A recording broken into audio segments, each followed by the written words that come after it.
My beloved brothers and sisters, listen carefully, because today I am going to speak about something many do not want to hear, yet it burns in the heart like fire from above.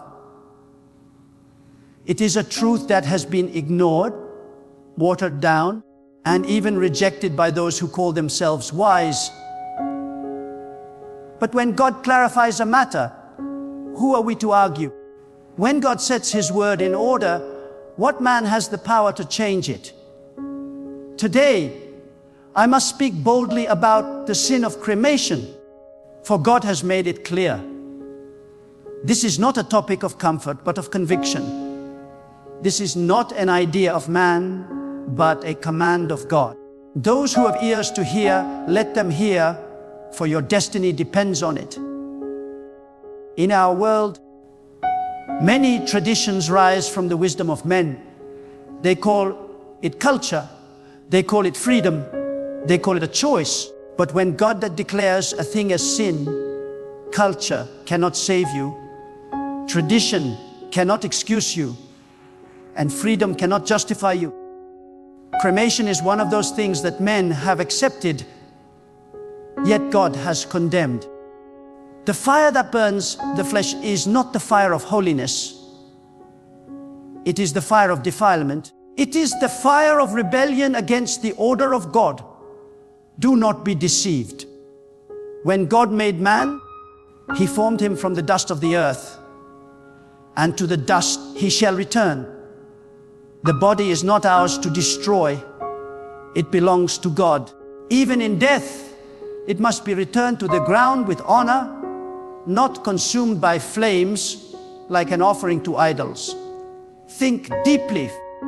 The body you carry is not simply skin and bone. It is the temple of God's breath.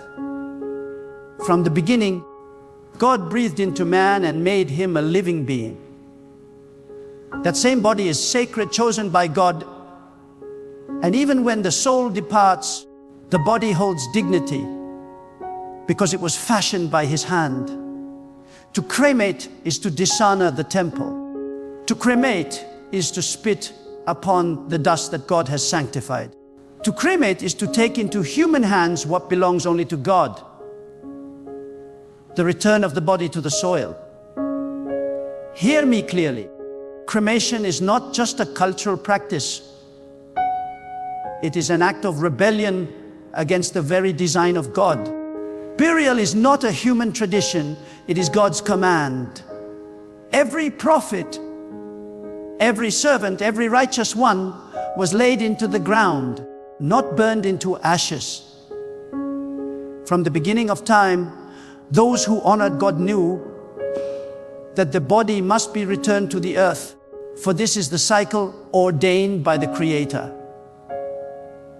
But the nations who rejected God's ways, the nations that bowed to idols, they are the ones who burned their dead, thinking the smoke carried them into the heavens. This is not worship, it is abomination. Beloved, I must ask you, who will you follow? The order of God or the customs of the pagans? Will you return your body to the earth in humility, or will you cast it into the fire in rebellion? Many say, it does not matter what happens to the body, the soul has already departed. But hear me. When God has spoken, it matters. The smallest detail matters.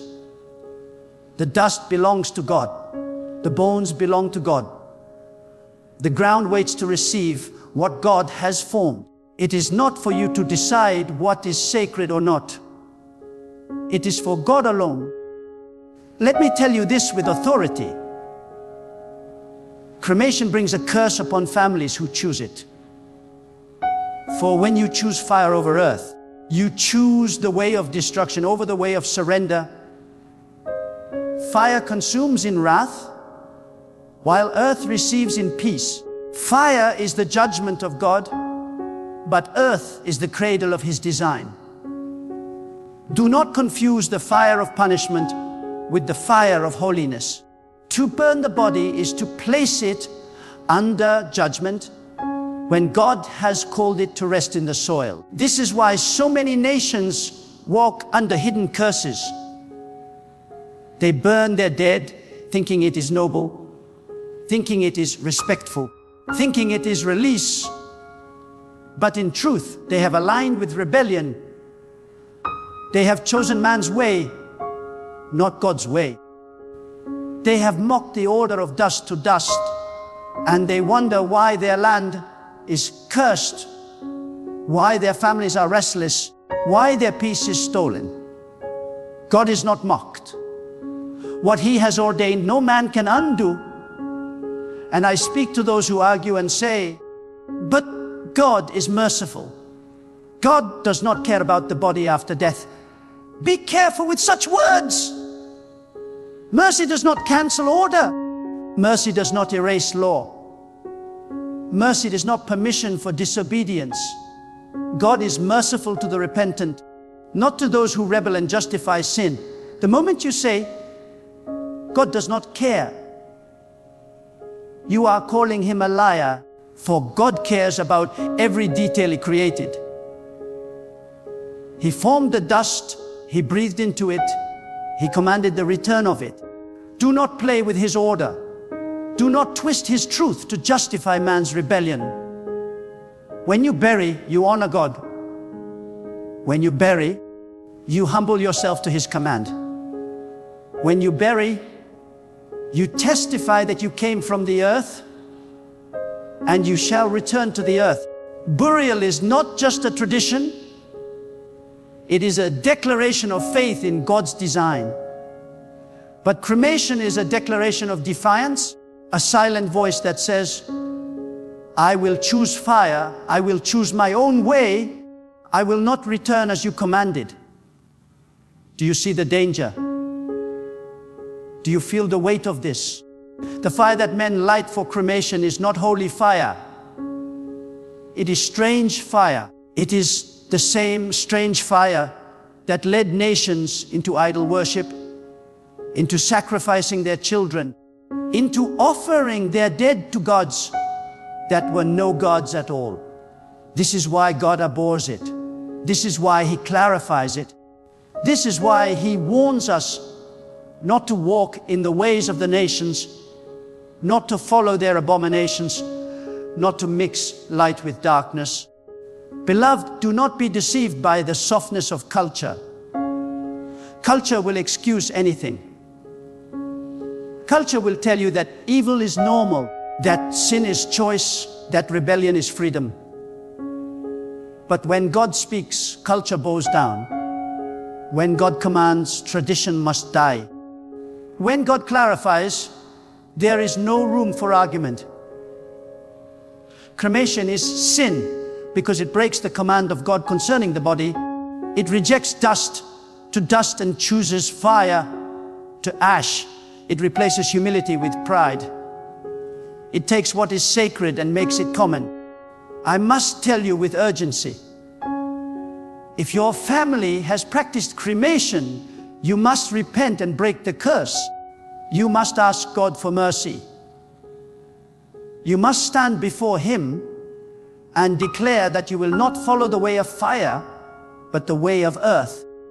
You must separate yourself from the rebellion of nations. For as long as you continue in their ways, you share in their judgments. But when you return to God's way, you open the door for His blessing to rest upon your household. Beloved, I must press this truth deeper into your heart. When God speaks of life and death, He does not speak carelessly. Life is His creation. Death is not the end. It is a doorway into eternity. The way we handle the body, even after the soul departs, is a testimony of what we believe about God. When a man is laid in the ground, it is not merely flesh being buried. It is a declaration of faith that the dust belongs to God and will return to Him. But when a man is burned into ashes, it is a proclamation of rebellion, a testimony of disregard, and a denial of the order that God has set. Do not underestimate this. Every act, every choice, every detail matters in the eyes of God. Men may laugh and say, it makes no difference. The soul has already gone. But think, does God create anything without purpose? Does He form dust into flesh and declare it sacred only for us to decide its end by fire? No, my beloved, God does not create without meaning. The body has meaning. The burial has meaning. The return to dust has meaning. It is not symbolic. It is sacred order. Fire in the hands of God is always a tool of judgment, purification, or destruction. Look at the earth. Look at the scriptures. When God consumes with fire, it is because of sin. Fire falls as wrath, as a sign of rejection, as an act of cleansing. But never once has God commanded fire as the way to honor a body He formed. Never once did God say, burn what I have made. He said, return it to the dust. That is the law. That is the truth. That is the way. Do you see the deception of the world? The nations, without God, burn their dead as if it were noble. They scatter ashes as if the body is worthless. They say, it is cheaper, it is easier, it is practical. But let me ask you, when did obedience to God ever come down to cost? When did honoring His command ever come down to convenience? Do you think God looks at the one who excuses rebellion and says, because it was cheaper, I will accept your disobedience? No. God demands honor above economy, truth above tradition, obedience above ease. And I must warn you, cremation does not only dishonor the dead, it opens the door for spiritual confusion among the living. Families who burn their loved ones often carry a heaviness, a restlessness, a sense of guilt they cannot explain. Why? Because the soul has departed, but the act has testified against God's order. The earth that should have received the body has been denied. The fire that was never commanded has been chosen. And this disobedience lingers like smoke in the spiritual atmosphere, unsettling hearts, troubling families, breaking peace. Beloved, hear me with urgency. This is why God clarifies it. He does not want His people to fall into the practices of the nations. He does not want you to be deceived by tradition. He does not want your family to be bound by the curses of disobedience. He wants you to walk in His light, in His truth, in His perfect order.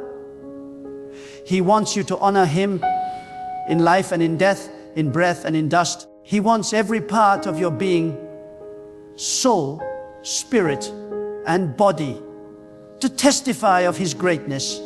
Look at the ground beneath your feet. That soil is not ordinary. It is holy. God has chosen the earth as the cradle of man's beginning and the resting place of man's end. You walk on dust every day, but that dust holds the mystery of life. God shaped it into flesh. God sustained it with His breath. And God commanded that it must return.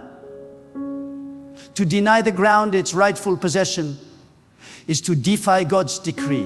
To give the body to fire is to give it to destruction when God has appointed peace. And let me tell you, my beloved, there is something powerful about burial. When a body is placed into the ground, the earth becomes a witness.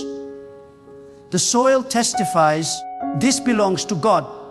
This has returned as commanded. The ground itself receives the body in obedience to God's design. There is peace in burial, for it aligns with divine order. But when fire consumes the flesh, there is no testimony of obedience. The fire testifies of rebellion. The smoke rises, but it does not ascend as honor. It ascends as defiance. Some of you may still wonder, but what if the person did not know? What if they were deceived by tradition? Beloved, ignorance is not greater than truth. God calls us now to clarity. What was hidden is revealed. What was ignored is being exposed. God is giving you this knowledge not to condemn you, but to save you. For when you know the truth, you are responsible to walk in it. When you know the command, you are called to obey it. From this day forward, you cannot claim blindness. You have heard, you have been warned, you have been given light. This is why you must not only obey for yourself, but teach your children, your families, your communities. For the deception of cremation has spread like wildfire. It has entered households, it has entered lands, it has entered nations. And many do it without question, without prayer, without seeking God. But you, beloved, are called to stand apart. You are called to walk differently. You are called to obey God's word, even when the world mocks you. Let them laugh, let them scorn, let them call you foolish. But know this, the wisdom of God will always outlast the foolishness of men. Do not fear being indifferent. Do not fear rejecting the customs of the nations. Do not fear honoring God when others dishonor Him, for the blessing of God will rest on the obedient, while the curse rests on the rebellious. Your family will be preserved. Your generations will walk in light. Your land will be free from hidden bondage. If you choose God's way over the world's way. Beloved, it is not about ashes. It is about authority. It is not about tradition. It is about truth. It is not about choice. It is about command. God has spoken, and when God clarifies, all excuses fall silent. Cremation is not a personal matter. It is not a cultural option. It is sin because it violates divine order. And sin, no matter how small men consider it, always separates us from God's blessing. This is why you must rise today with conviction. Decide in your heart, I will honor God in life and in death. I will not hand my body to fire. I will return to the dust as commanded. I will not follow the nations, I will follow God. This decision may make you stand alone, but it will make you stand under the covering of God's favor. This choice may separate you from tradition, but it will connect you to divine truth. This obedience may offend some, but it will please God. And what greater reward is there than to please the one who formed you? Beloved, listen with trembling hearts, for what I speak now carries the weight of eternity. When God commands, it is not merely suggestion, it is eternal law. And when God clarifies, it is not for debate but for obedience. The sin of cremation is not just in the fire that consumes the body, but in the spirit of rebellion that fuels it. Every flame that burns flesh outside of God's order is a statement against His authority. It is a declaration that says, I will not return to the earth as commanded. I will chart my own way. And do you not see? That is the very language of pride. The same pride that led the first rebellion in heaven. Cremation does more than desecrate the body. It disrupts the testimony of God's cycle of life. From the beginning, God said, dust you are, and to dust you shall return. This is not merely poetry. This is not merely a symbol. It is the foundation of how life and death are understood before the throne of God. To cremate is to rip apart that testimony and replace it with a counterfeit declaration. Dust you are, but to ashes you shall become. That is not God's word. That is man's distortion. That is rebellion clothed in ritual. The nations of the earth that embraced cremation did not do so out of reverence for God. They did so because they had lost the knowledge of Him. They burned their dead to honor idols, to release spirits, to please false gods. And now, in modern times, people say, we do not do it for idols, we do it for convenience, we do it for cost. But beloved, sin does not lose its power because you rename it. Rebellion does not become obedience because you rebrand it. What began as abomination remains abomination, even if men dress it in new garments. Hear me with your spirit open. God does not measure obedience by the reasons you give. He measures it by the actions you take. You may say, but my heart was sincere. Yet, if your actions violate His command, sincerity will not erase disobedience. You may say, but I did not know. Yet ignorance will not stand when truth has been revealed. God has made His order clear as dust to dust. Anything else is rebellion. Anything else is sin. And do not think this matter small, for when God calls something sin, it carries weight. The act of cremation is not hidden in the corner. It rises as smoke into the heavens, declaring defiance. Families who accept it invite unrest into their homes, not because God delights in punishing, but because disobedience always carries consequence. The spirit of rebellion, once entertained, opens doors to confusion, sorrow, and hidden curses. Families find themselves wrestling with heaviness, unable to explain the unease. They do not know that the act of fire against flesh has testified against them before God. Beloved, let me tell you something deep. The body you carry is not merely yours. It is on loan from God. It is His craftsmanship, His temple, His design. To burn it is to treat the temple as rubbish. To burn it is to say, this which God has formed is fit for fire. Do you not tremble at such a thought? The body, though perishable, was made with divine hands. And God demands that what He formed be returned with dignity, not destroyed with flames of pride. This is why every prophet, every righteous man, every servant of God was placed into the ground. It was never a debate. It was never a question. It was divine order. To rest in the earth is to testify of submission. To be buried is to declare, I came from God's dust and I return to God's dust.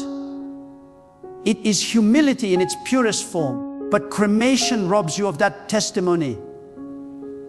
Cremation silences that declaration. Cremation makes the final act of your body one of rebellion instead of surrender. Some of you may think, but fire purifies, does it not? Yes, fire in God's hands purifies. But when fire is chosen in defiance of His command, it is not purification, it is desecration. Fire purifies when God lights it, not when man manipulates it. Fire refines when God ordains it, not when culture demands it. To cremate in the name of purification is to clothe sin with false righteousness. Do not be deceived. God is not fooled by names. He sees the heart and the action. Beloved, understand this clearly. Burial is not tradition, it is obedience. Cremation is not choice, it is sin. And when you see the world embracing cremation, you must understand It is a symptom of their distance from God. They have lost the reverence for the sacredness of life. They no longer see the dust as holy. They no longer recognize the dignity of the temple. They no longer fear God. That is why they burn what He formed. That is why they reduce to ashes what He called precious. But you are not called to walk like them. You are called to walk in the fear of God. You are called to honor Him in all things, even in death. You are called to be a testimony, not a contradiction. When the world chooses fire, you must choose dust. When the nations burn, you must bury. When others rebel, you must obey.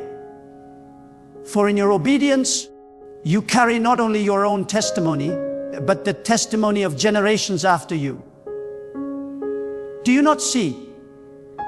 When you bury as God commanded, you plant a seed of obedience that your children will inherit. They will know the order of God because you honored it. They will respect the dust because you returned to it. They will fear God because you demonstrated fear in the smallest of details. But if you cremate, you pass down rebellion. You teach your children that convenience is greater than command, that cost is greater than obedience, that tradition is greater than truth. And they will follow that path, not knowing it leads to bondage. Beloved, God is calling you now to stand apart. This is not a message for those who are comfortable. This is a message for those who are willing to obey, even when the world resists. This is a message for those who fear God more than they fear culture. This is a message for those who desire blessing more than acceptance. If you will honor God in this, He will honor you in ways you cannot imagine. If you will return to dust, He will return to you blessing. If you will reject fire, He will cover you with peace. And let me tell you a mystery the earth remembers. The soil holds testimony. When a body is placed in the ground in obedience, the earth itself becomes a witness before God. But when fire consumes, there is no witness but smoke, a witness of rebellion. Which testimony do you want recorded in the heavens over your life? Which testimony do you want echoing in eternity?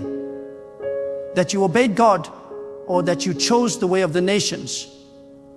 This, my beloved, is why God clarifies it. He leaves no room for confusion. He leaves no space for argument. He declares with finality, the body must return to the dust. And those who obey will walk in blessing, while those who defy will reap the consequence of rebellion.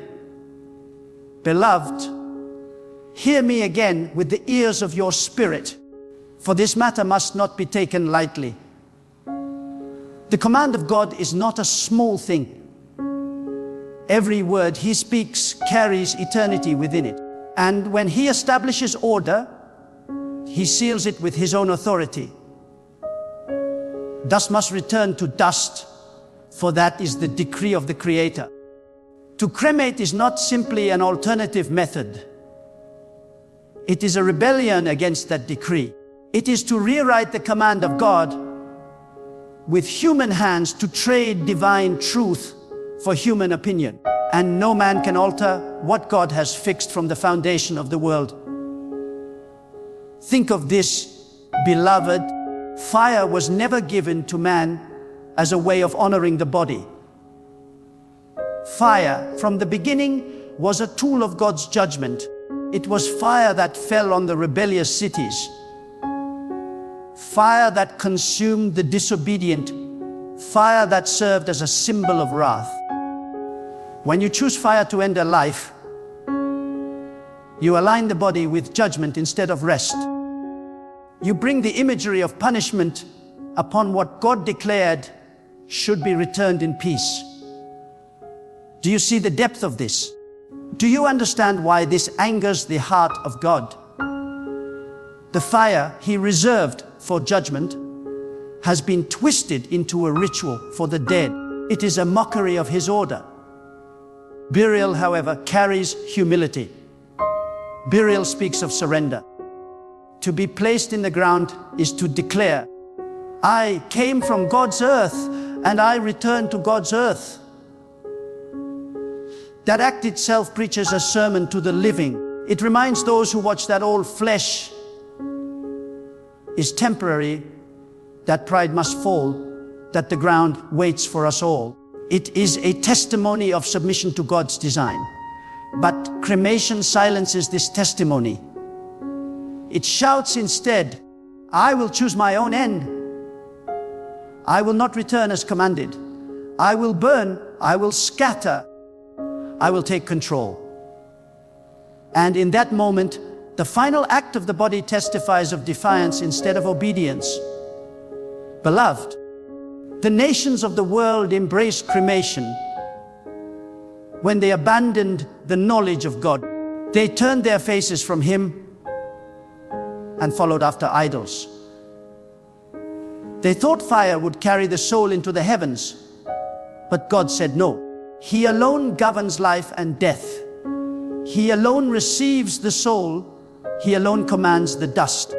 To burn the body is to practice what idol worshippers did, even if you claim no idol. For the origin of cremation is rebellion, and the root of rebellion is always sin. Do not say in your heart, but times have changed. We are modern. We know better. Does God change with time? Does His word expire with culture? Is His decree shaken by progress? Never! God is eternal, His commands are eternal, and His order is eternal. What was sin thousands of years ago remains sin today. What He called rebellion then, He calls rebellion now. God does not bend to the age of men. Men must bend to the eternal God. And beloved, understand this: cremation is not only a violation of divine order, it is a theft of sacred identity. The body, though temporary, carries the mark of God's craftsmanship. It is the temple that held His breath. To burn it is to treat that temple as common waste. It is to strip away the dignity God Himself placed upon flesh. Burial, on the other hand, preserves that dignity. Even in decay, the body is honored. Even in death, it is respected. Burial acknowledges that this body was once filled with the life of God, and it must be returned with reverence. Let me show you a mystery. The earth itself was chosen by God to cradle humanity. It was soil that received His breath to form the first man. It was ground that bore the footsteps of prophets and servants. And it is earth that waits to receive the body back in its final act of surrender. Do you not see how holy the ground is? Do you not see how sacred dust has become? The dust is not ordinary. It is a divine cycle, a holy covenant. To cremate is to interrupt this covenant. It is to reject the earth that God sanctified for this very purpose. And I must tell you, rebellion always begins in the smallest of compromises. It rarely comes boldly at first. It begins with a thought, a justification, an excuse. It is cheaper. It is quicker. It is just culture. It does not matter. But these small excuses open the door to great disobedience. Soon the act becomes normal, and generations forget the command. Children grow up believing fire is right, and the truth is buried. This is how nations fall away from God, not in one loud step, but in many quiet ones. And cremation is one of those quiet steps into rebellion. Beloved, you must choose carefully what testimony you leave behind. Your burial is not just for you. It preaches to those who live after you. When you return to dust, your family sees obedience. They see the fulfillment of God's decree. They are reminded to honor His word. But if you cremate, they see rebellion dressed as tradition. They see convenience dressed as culture. And without knowing it, they inherit your defiance. Generations then repeat the sin, not realizing they are carrying a curse instead of a blessing. I tell you this with urgency. If your family has embraced cremation in the past, you must break the pattern now. You must repent before God, asking for His mercy, and commit that you will honor His order. Do not pass this rebellion to your children. Do not let this deception root itself deeper in your bloodline.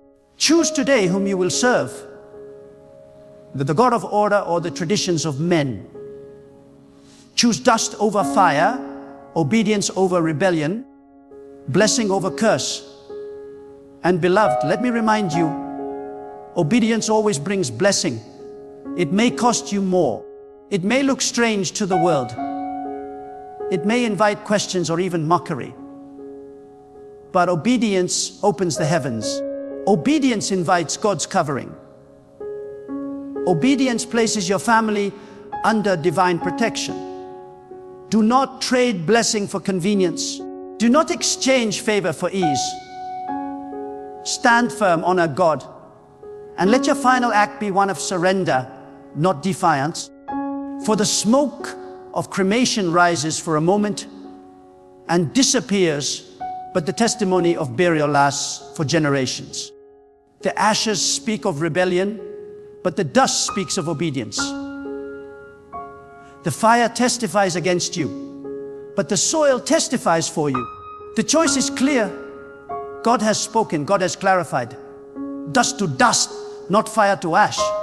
Beloved, hear this final word with the weight it deserves. God has spoken, and His command is unshakable. The body must return to the dust from which it was formed. Cremation is not a harmless choice. It is rebellion, a denial of divine order, a fire that testifies against obedience. Burial, however, is surrender, humility, and honor. It is the final act of declaring, I belong to God and I return to Him as He commanded. Choose dust over fire. Choose obedience over defiance. Choose the blessing of God over the traditions of men. For in honoring God even in death, you secure His favor for generations to come.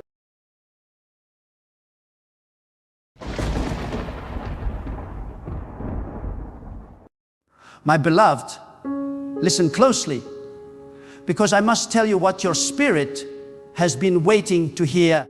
God is about to release a financial miracle in your life.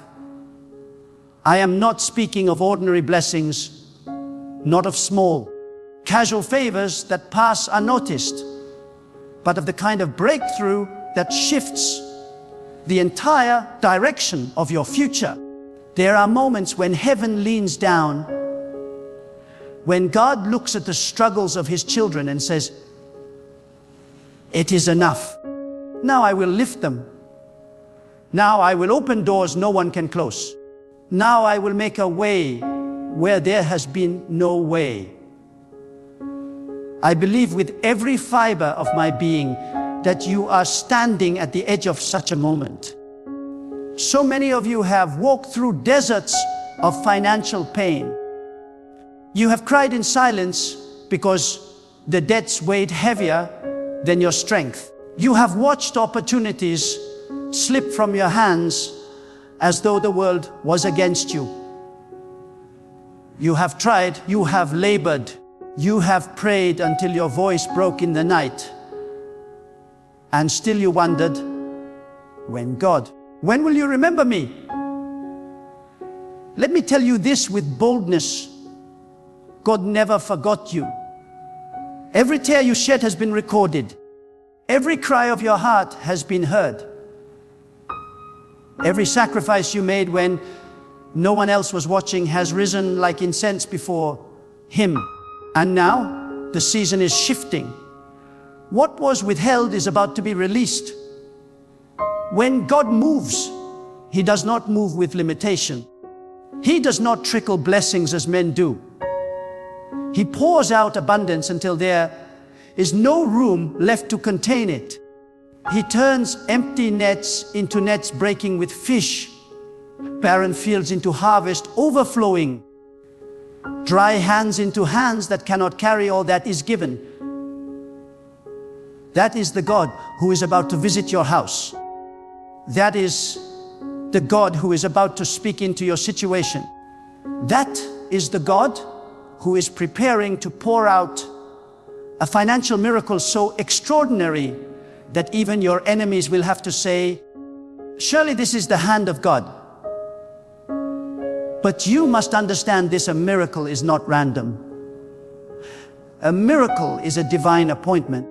It is God stepping into time with eternity's power.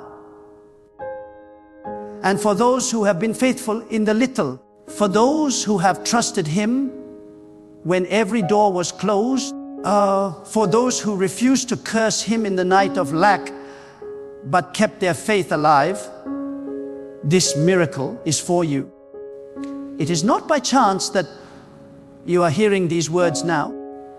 God Himself has aligned this moment because He is stirring your faith to receive what He has already prepared. Do not let your past disappointments choke this promise. Many of you have prayed before and felt nothing changed. Many of you gave, you sowed, you waited, and it seemed as though heaven was silent. But let me tell you the truth: heaven is never silent. God delays only to multiply. What you thought was lost time was actually seed time. And now harvest time is upon you. The same ground that looked barren is about to burst forth with life. The same bank account that looked like a desert is about to overflow like a river. The same closed doors are about to swing open wide. God is not limited by economies. He is not bound by recessions, inflations, or the calculations of men. When He decides to bless you, He will do it in such a way that people will marvel. Some of you are waiting for opportunities to appear in familiar places, but God is about to bring resources from unexpected directions. Contracts you did not apply for will find your name. Business ideas you thought were too small will suddenly explode with demand. Strangers will step into your life carrying the very provision you asked God for in secret. This is how He works. Mysterious, powerful, unstoppable. And I must tell you, prepare yourself, for when the miracle comes, it will not come quietly. It will not be a hidden thing, whispered in a corner. It will be loud enough to silence the mouths of doubters. It will be visible enough. It will be visible enough that even those who mocked your faith will bow their heads in shame. God does not bless you so that you alone may rejoice. He blesses you so that the world may see His power, so that His name may be exalted. Your financial miracle will be a testimony, a light on a hill that cannot be hidden. But hear this: before the miracle comes, God often tests the heart. Not to harm you, but to prepare you. Some of you are in that testing right now. You are being asked to trust when there is nothing left to trust in. You are being asked to give when it feels like you have nothing left to give. You are being asked to believe when the evidence screams the opposite. This is the furnace of faith. And if you endure, if you stand firm, if you refuse to let go of your confidence in God, then nothing can stop the release that is coming.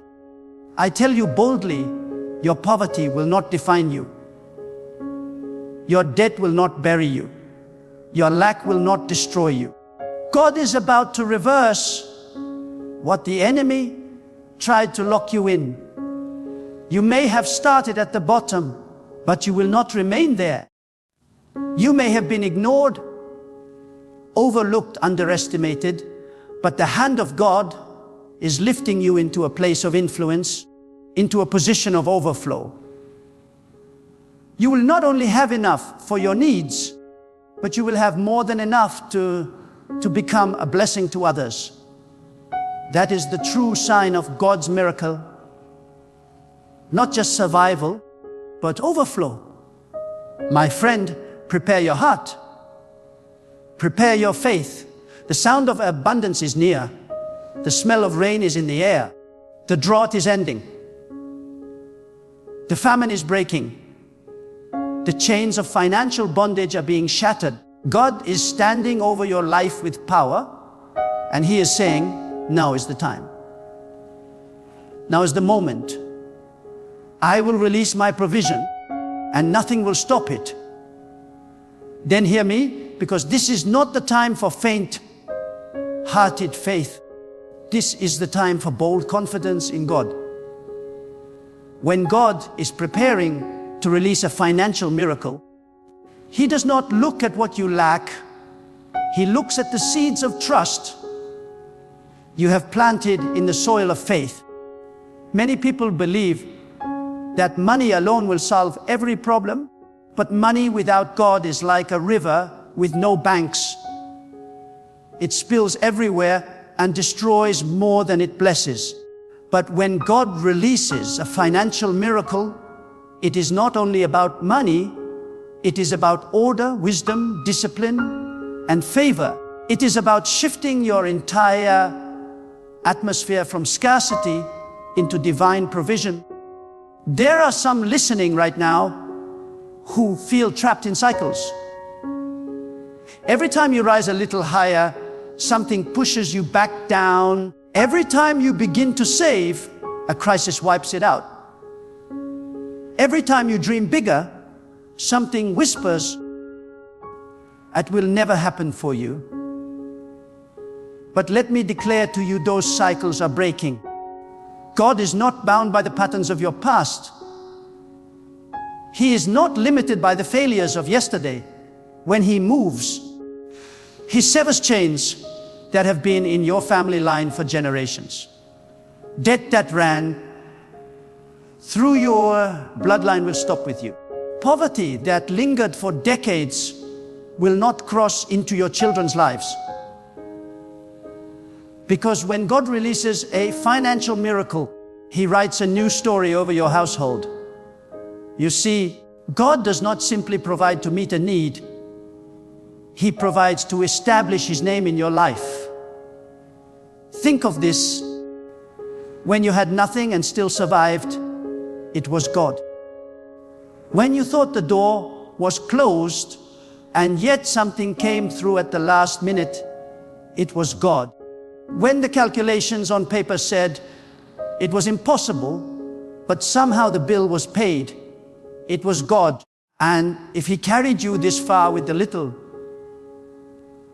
what will He do now with the abundance He is preparing? Do not make the mistake of believing your salary, your business, or your skill is your source. These are channels, but God is the source. The channel may dry up, but the source never does. One job may end, but God is already preparing another. One door may close, but He is building an entire hallway of new doors. You must lift your eyes higher. Stop measuring your future by your paycheck. Stop calculating your destiny by the size of your account. Begin to measure by the greatness of God. For His resources are limitless, His wisdom unsearchable, His ability beyond comprehension. Some of you are afraid. Afraid that even if the miracle comes, you will not know how to handle it. Afraid that blessing might slip through your fingers like water. But let me tell you,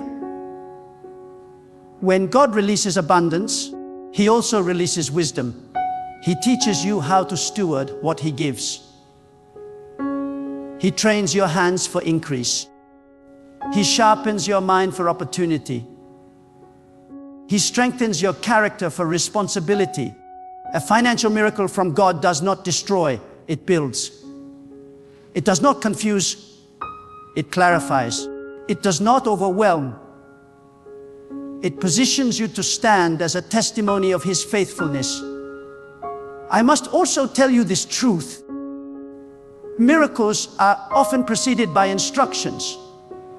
God may ask you to move in faith before the release comes. He may ask you to forgive someone who owes you, even while you are waiting for your own debts to be cancelled. He may ask you to give, not because He needs your money, but because He wants to free your heart from clinging to what you think is your security.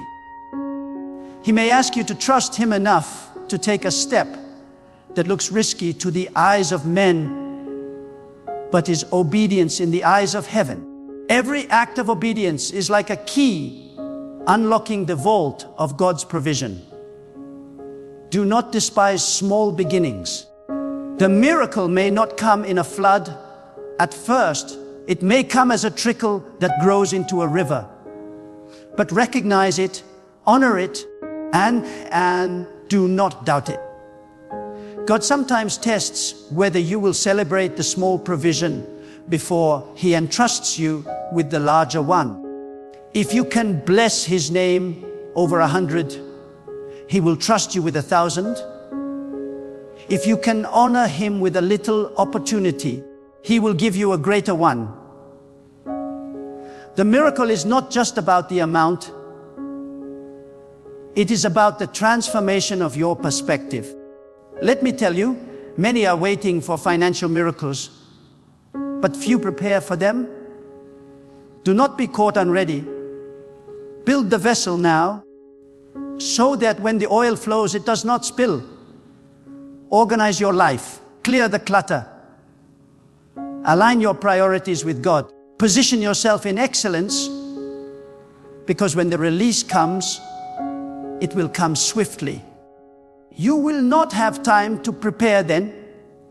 You must prepare now. And understand this: when God blesses you, He blesses you for a purpose beyond yourself. He does not pour out abundance for you to hoard in fear or indulge in waste. He blesses you to establish His kingdom, to bless your family, to lift the needy, to break the chains of poverty around others as He broke them for you. If your vision for the miracle ends with yourself, it is too small. God is too great to give you a miracle with such limited purpose. He will give you more than enough so that your life becomes a river of generosity, not a stagnant pond of self-interest. Even now, I sense in my spirit that God is shifting someone's expectation. You have been praying for enough to cover your bills, but God is saying, why stop there? Ask for more. Ask for the overflow. Ask for the abundance. Do not shrink your request to fit your doubt. Enlarge your faith to match His greatness. If God feeds the birds of the air and clothes the flowers of the field in splendor, how much more will He care for you? Lift your vision higher. Stretch your belief wider. The financial miracle that is coming will not only meet your needs, it will exceed them. Beloved, let your heart not be troubled. For the God who created the heavens and the earth is not blind to your struggles, nor deaf to your cries. He is the one who hung the stars in their place, who commands the seas to stop at the shore, who causes the sun to rise each morning, Do you think such a God is unable to provide for you? Do you think He has forgotten you in your season of need? No, He has been watching and He has been preparing. When God moves, He does not just meet your immediate need. He establishes a new order in your life. He uproots the weeds of lack and plants gardens of plenty. He takes what was empty and fills it with more than enough. Some of you have felt like you are always behind, as if you are running a race you can never win. Bills pile up before you can catch your breath. Opportunities vanish before you can reach them, and it feels as though your labor is swallowed by the ground. But let me speak life into your spirit today. God is about to change the pace of your life. He is about to accelerate you beyond the natural. What would have taken you 10 years, He will accomplish in 1. What looked impossible for your hands, He will place within your reach. God is not bound by time. He can redeem lost years, restore wasted opportunities, and multiply what remains in your hands. There is a principle you must understand. When God decides to release a financial miracle, He begins by breaking the spirit of fear. Fear is the gatekeeper of poverty. Fear tells you that you will never have enough. Fear whispers that if you give, you will lose. Fear convinces you that opportunities are too risky, that dreams are too big, that blessings are for others, but not for you. But when God enters, He breaks the power of fear. He fills your heart with courage. He causes you to see possibility where others see impossibility. He gives you boldness to step into arenas you once avoided. Without fear, faith arises, and faith is the currency of miracles. Hear me, God does not bless laziness, but He blesses faith-filled action. A financial miracle is not always money appearing in your hand. Sometimes it is God breathing upon your ideas, turning small ventures into mighty enterprises. Sometimes it is God giving you wisdom in negotiations, causing men to favor you. Sometimes it is God aligning you with people of influence who will open doors you could never open on your own. Miracles come in many forms, but their source is always the same, the power of God. Do not compare your journey with another's. The way God provides for you may not look like the way He provides for someone else. He may bless one person with property, another with contracts, another with unexpected inheritance, and another with creative innovation. Do not despise your portion, for your miracle is tailor-made for your destiny. What God gives you will fit your hand, your calling, and your future. Others may not understand it, but you will know it is from Him because it will bear His signature. Peace, abundance, and sustainability. I must speak to those who feel forgotten. You have seen others rise while you remained in the shadows. You have watched your friends prosper while you struggled to pay your dues. You have asked, God, when will it be my turn? And I declare to you now, your turn is coming. The delay was not denial. The waiting was preparation. God was aligning you, purifying your motives, teaching you endurance. He did not want to give you a blessing that would crush you. He wanted to shape you so that when the miracle comes, you will not misuse it. When your turn comes, it will be worth the wait. Let me also tell you, when God releases a financial miracle, it comes with peace. Wealth without God is a curse. It torments, it enslaves, it consumes. But Wealth with God is peace. You will not lie awake in fear of losing it. You will not be tormented by greed. You will not be bound by the anxiety of men who trust in riches. Instead, you will walk in rest, knowing your source is not the bank, not the client, not the market. It is God. You will sleep peacefully because you know He who provided will sustain. That is the kind of miracle God is preparing for you. Abundance with peace. You must also prepare your words. Do not speak lack when God is speaking provision. Do not curse your own harvest with the language of doubt. Your tongue is a tool of life or death. If you continually declare, I will never have enough, then your spirit aligns with lack. But if you declare, God is my provider, my cup runs over, my hands will prosper, then you position yourself for abundance. Speak what God speaks and watch how heaven responds. Beloved, the world may tell you that the economy is collapsing, that opportunities are shrinking, that the future is uncertain. But you are not bound by the world's economy. You are aligned with God's economy. When others are crying famine, you will be feasting. When others are shrinking back, you will be moving forward. When others are losing, you will be gaining. Because God's system is higher than man's system, and when He decides to release a miracle, no earthly crisis can stop it. Some of you are standing at the edge of your miracle, but you must stretch your faith a little further. Do not quit now. Do not turn back. You have prayed, you have wept, you have labored.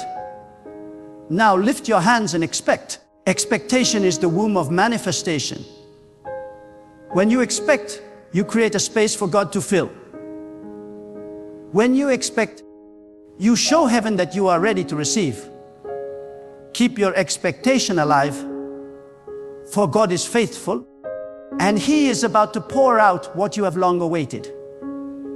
Beloved, let your spirit rise with courage, because when God begins to move in the realm of provision, He does not think in small measures.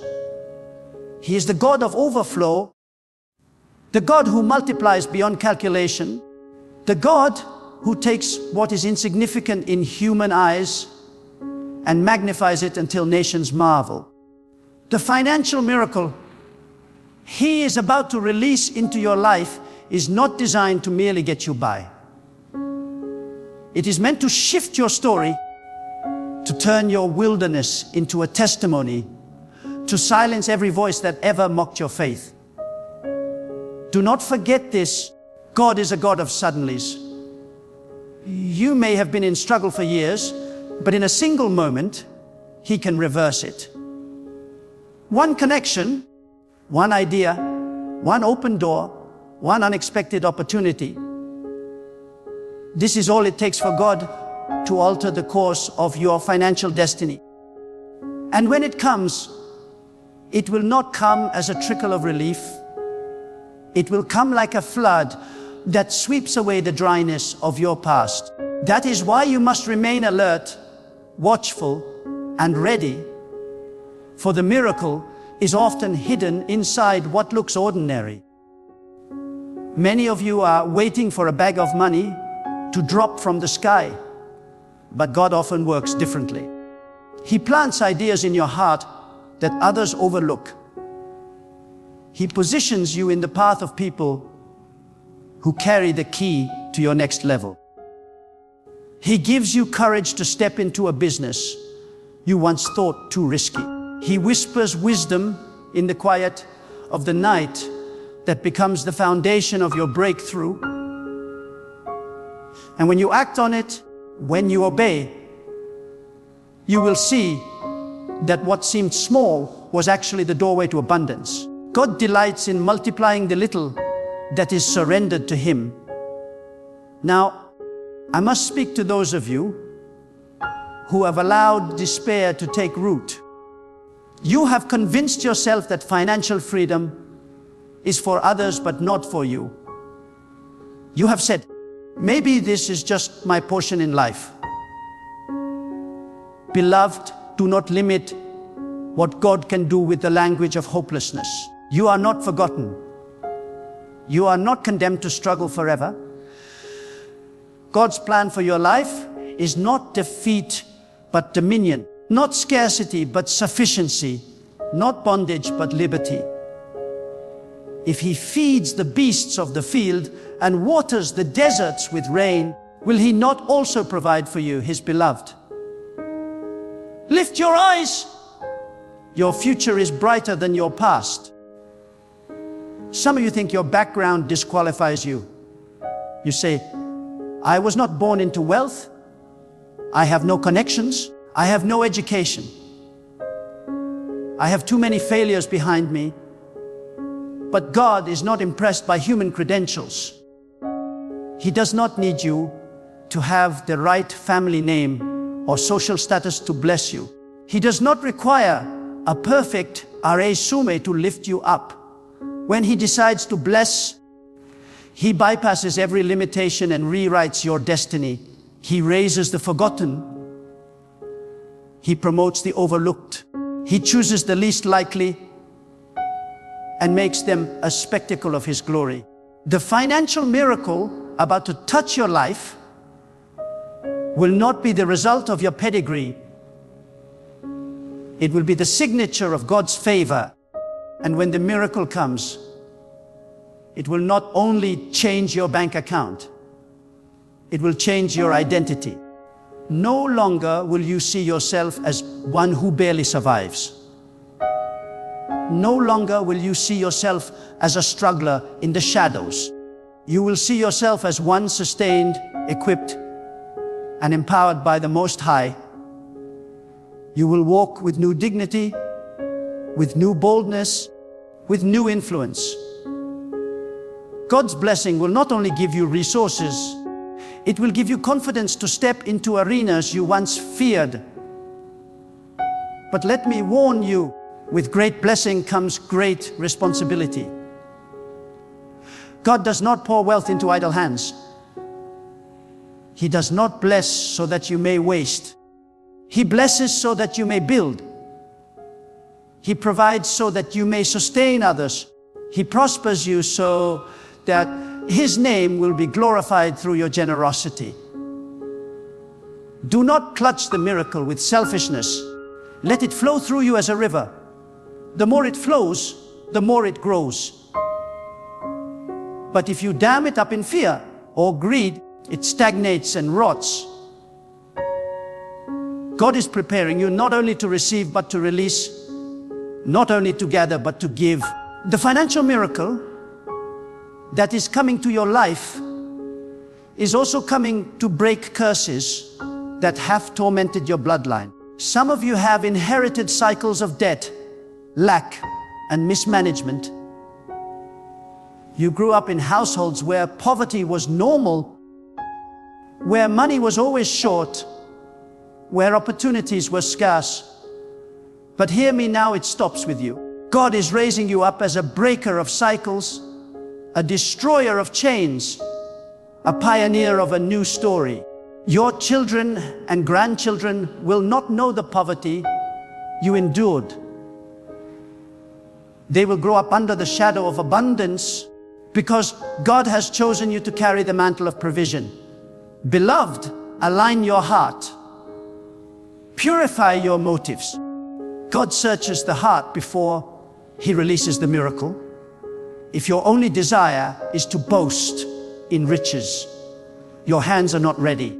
But if your desire is to honor Him, to bless others, to advance His will, then get ready. Your time has come. He delights in blessing those whose hearts are pure, for He knows they will use their abundance wisely. I tell you with authority, do not be afraid of wealth. Do not fear prosperity as if it will corrupt you. When it comes from God, It sanctifies rather than corrupts. It strengthens rather than weakens. It lifts rather than enslaves. It is the blessing of God that makes one rich and adds no sorrow with it. The sorrow comes when men chase wealth without God. But when God Himself releases the miracle, peace accompanies it like a faithful guard. Therefore, stretch your faith today. Expect more. Prepare more. Believe bigger. God is not finished with you. He has not led you this far to abandon you in lack. He is positioning you for increase that will shock even you. Soon you will look back on the nights of tears, the days of struggle, and you will say, if it had not been for God, I would not be here. And the glory will belong to Him alone. Beloved, hear this truth deep in your spirit. When God decides to release a financial miracle, no force in the heavens or on the earth can stop it. Men may oppose you. Systems may be stacked against you. And circumstances may appear impossible. But when God commands a blessing, it overrides every opposition. What God speaks must manifest. If He says increase, then increase must come. If He says overflow, then overflow must appear. If He says doors will open, then no hand can keep them shut. The decree of God is stronger than the schemes of men. And you must understand, when God blesses, He blesses in layers. The miracle He sends is not a single event, it is a chain reaction. He causes one opportunity to open the next, one blessing to birth another, one breakthrough to unlock many more. Like a stone dropped in water, the impact spreads outward, touching areas of your life you never imagined. You may think God is only about to help you with a debt, but He is planning to set you free from the very mentality of debt. You may think He is only sending you a contract, but He is actually raising you into influence you never dreamed of. God never stops at the surface. He digs deep and transforms from the root. Some of you have been crying to God for a miracle without realizing He is preparing you to become a miracle for others. He is about to bless you so abundantly that your hands will no longer stretch out only to receive, but to give. You will not be the borrower. You will be the lender. You will not always be asking. You will be the one others ask. This is the true purpose of divine provision, to shift you from the place of dependence to the place of dominion. But let me tell you with conviction, a financial miracle is not only about what you receive. It is also about who you become. If God gives you wealth, but you remain fearful, selfish, or careless, the blessing will slip away. But if you allow Him to change your character while He changes your circumstance, then the miracle will last. God is not only preparing resources for you, He is preparing you for resources. He is enlarging your vision, strengthening your discipline, and aligning your heart with His will. When the blessing comes, you will be ready to manage it, multiply it, and use it for His glory. Do not despise the hidden ways of God. Sometimes He removes certain things from your life, not because He wants to deprive you, but because He is clearing the space for something greater. Sometimes He allows you to be denied by people, so that when the miracle comes, you will know it was Him alone and not the hand of man. Sometimes He shuts doors so violently that you wonder if He has forgotten you, when in truth, He is redirecting you to the doors He has ordained. Trust His hand even when you do not understand His methods. I must also tell you, God honors faith in action. Some of you have been waiting passively, hoping something will fall into your lap. But faith without movement is stagnant. God rewards those who step out, who take risks guided by His voice, who move even when the ground feels uncertain. The widow who had only a little oil could have hidden it in fear, but when she obeyed God's instruction and began to pour, the oil did not stop flowing until every vessel was filled. Likewise, when you move with faith, God multiplies. The miracle is not in holding tightly. It is in releasing and trusting. Beloved, prepare for unusual favor. Financial miracles often come wrapped in divine connections. Someone you barely know may become the link to your breakthrough. A conversation you thought was casual may turn into the opportunity of a lifetime. A place you considered insignificant may be the ground where God plants your harvest. Be sensitive, for God's provision is often disguised as an ordinary moment. Stay alert, stay faithful, stay expectant, for the extraordinary is hidden in the ordinary. And remember this, God's provision comes with peace, but it also comes with purpose. Do not squander the blessing. Do not let greed blind you. Do not forget the source once your hands are full. Wealth is a test as much as it is a blessing. Will you remain humble? Will you remain generous?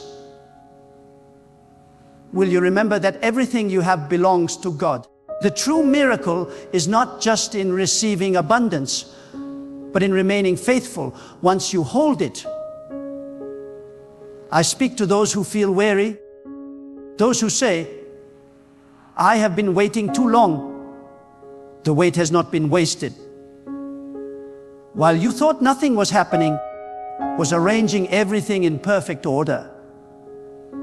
The right people, the right timing, the right doors. All of it is being aligned so that when the release comes, it will be unstoppable. You will not have to force it. You will not have to beg for it. You will not have to manipulate for it. It will come smoothly, powerfully, undeniably, because God Himself has orchestrated it. So lift your head high. Do not allow doubt to poison your expectation. Do not allow past failures to dictate your future. The same God who brought light out of darkness, who split seas, who caused water to flow from dry rocks, that same God is working in your life right now. He has not abandoned you. He has not forsaken you. And He has not finished with you. He is about to prove that He alone is your source. And when the financial miracle comes, you will know it was no man, no system, no accident. It was God and God alone.